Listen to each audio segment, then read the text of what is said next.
ისლამის დამარცხების შემთხვევაში დამარცხებულ ისლამთან გირჩევნია თქვა შემდეგი ბრძოლა თუ პირობითად გამარჯვებულ ცაროკიენთან. მოკლედ ვერ გავიხსენე სიტყვა, მაგრამ ისლამი თუ დამარცხდა, დაბრუნდეს დაღესტანში, თავის ფერმაში.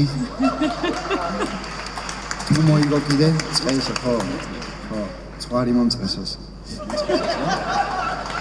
უცაა. თუ მოიგო კიდე აუცილებლად ავალწევით, აუცილებლად 100%. ისინი დაწერა რომ შეიძლება დაინიზლავონების მიეცო თეთრი სახლის ჰედლაინერი იქნება. შენთვის იდეალური მეტოქე ვინ შეიძლება იყოს თეთრ სახლში? ისლამ ახაჩევი. ერთ-ერთი ყველაზე დიდი ბრძოლა იქნება, რაც საერთოდ UFC-ის ისტორიაში შემდგარა. მესამე ტიტულზე არავის არ უბრძოლია. ისლამამ თავისი ძველი დივიზიონ მთლიანი დომინაციით დაამთავრა და მერე ზონა შეიცვალა, ასე რომ მგონია რომ ძალიან დიდი მაგნიტუდის ბრძოლა იქნება, რაც UFC-საც და ჩვენს ყოველს ვაწყობს.